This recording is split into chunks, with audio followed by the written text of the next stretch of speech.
Hello everyone, today we have new video review, and as you can see this time we are going to check fresh release from ICM.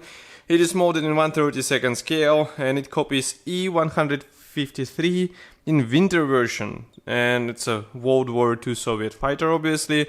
It is based on previous plastic in the same scale, but now it has these nice keys instead of landing gear wheels, and of course we have white markings included into this boxing. So now we have a commercial sample. It means you get exactly the same kit if you order it from any good model shop. For example, Modelimex should have this. And we are going to open this kit and check everything closer. So box is quite big, but assembled model won't be big. And here you can see comparison with my hand. We have some information about the model on the side of the box. As you can see, there are 184 parts and wingspan will be just 312 millimeters, length will be 195 millimeters. It's not that big for 32nd scale in my opinion. And on the other side we have one of the marking options. It's one, I think, which is depicted here on the box art. As for the box structure, it is quite typical for ICM. As you can see, we have color printed top section, which is flexible and thin, as you can see. But then we have here sturdy white cardboard box, which should actually protect everything inside. And that's, one of the guarantees that all the parts will arrive to you intact. Also, we have plenty of space inside, so it should also add to probability of getting everything in a proper condition. And as you can see, all sprues are packed into the same plastic bag. So now we are going to remove this plastic bag and check everything closer. Just let me put this box aside, and we take this plastic bag, then we open it, and we check all those plastic parts. It is quite interesting that ICM decided this year, already the last year, in 2018, decided to go into 1/32 scale genre.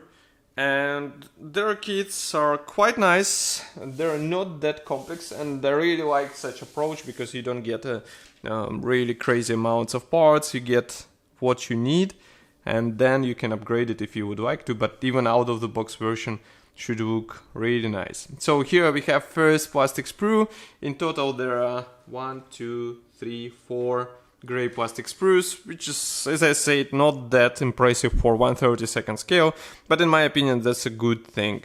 And here on the first sprue we have two fuselage halves, one and here is the second. Also we have wing parts, we have cowling parts, cockpit floor, landing gear covers, landing gear wheels, dashboard, propeller, and also again another half for the landing gear wheels. Of course, for the landing gear wheels I would advise to search for some resin replacement, because this kit deserves better detailed parts, and it will be easier to work with one-piece parts. Here we have to assemble them out of two halves, and the rims are molded together with tires, so you have to be careful while painting them. Now let's bring closer this fuselage half so that you can see what we have on this part, detailing wise. So here you can see we have nice replication of the fabric surface. We also have recessed panel lines, and everything looks nice. Attachment points are thin enough in order to carefully separate the part of the sprue. And if we flip it over, there won't be anything. There will be guiding elements, of course, here and here. But cockpit detailing is quite plain, I would say. Why? Because it will be detailed later. Here, by the way, you can see internal detailing for the landing gear covers, which looks quite good. And here on the other side we have landing gear wheels, which have the special guiding elements so that it will be easier to combine two halves together. Also, it is interesting to see the attachment point design for the propeller, because it is just one point, and I think some manufacturers have something to learn from this. Here you can see top wing half. Again, we have position pins here, and let's flip it over. Here we have the cockpit floor, which looks also a bit plain and boring, but no worries, it will be detailed a bit later. And here I would like to show you another half for the landing gear wheels. As you can see, external detailing looks nice, but I'm not sure if some modelers will be happy to combine two halves together. And next we have smaller plastic sprue, well, in comparison with what we just saw, but still we have here various internal and external components. What is quite surprising here is that engine will be really detailed out of the box, so take your time, paint it thoroughly, and then you will get a nice result. But be sure to open cooling somehow, because as you remember, I-153 and also I-16 cooling design does not expose engine so that it will be visible on the finished model. Here we have landing gear wax, also we have cockpit walls here and here. Some minor elements are molded here, and overall molding quality seems to be fine. I do not see flash on the parts, and I can bring closer this plastic sprue so that you can see it with your own eyes. So we start with this corner. We have here the cockpit walls, as you can see. They have various handles pre-molded, so be careful. And as you can see, they are quite thin, so due care will be required. Here you can see also some of the engine parts, bombs, and then we move to another angle. Again, we have cockpit wall. It looks really good. Then we have again bombs. Here are landing gear legs and some parts for the bombs. And here we have propeller parts. Note that it is placed on one attachment point, and due to pressure from another sprue it's a bit bent inside, but there is nothing serious, so no worries. And one more plastic sprue. This one is special for this kit only because it features winter parts, let's say. Here we have skis from the landing gear system. And from the other side we have, I'm not sure why we have those pins. So, but anyway, they won't be visible, so it's not that serious issue. Next we have transparent plastic sprue. It is packed into the separate plastic bag, so I'm going to open it. Obviously here we have canopy parts, and also we have some other clear elements, for example target sight. I can bring it closer because otherwise you won't be able to see what we have here. Molding quality is really good. I don't have any complaints about the molding quality. The only thing we will need here traditionally mask sheet, but as far as I remember, Eduard produces masks for this kit, so you just order them from their website and you will be good to go. And last but not the least is this gray plastic sprue. Just let me zoom out a bit. It is quite wide, and here we have wing parts as well as engine parts and also cooling. Again, molding quality is really nice. Note that all attachment points on the wing parts are placed on the leading edges. I'm not sure why, because it would be better to see them on the trailing edges, but we have what we have. Ailerons are molded separately, and the same can be said about elevators and rudder. Note that those parts, elevators and rudder, should be glued out of two holes. And now I would like to show you the engine parts closer, because they look really good for out of the box parts, and they truly deserve some PE treatment in order to be even more detailed. And here you can see, by the way, the engine, frontal engine cooling part. Let's flip it over. Inside, in the wing parts, we have the guiding elements. Here are the guiding pins, so it should be easy to assemble those large pieces together. And the same can be said about the rudder and elevators. As you can see, again, we have position pins, so it won't be a difficult task in my opinion. Next we have, just let me move aside this plastic bead.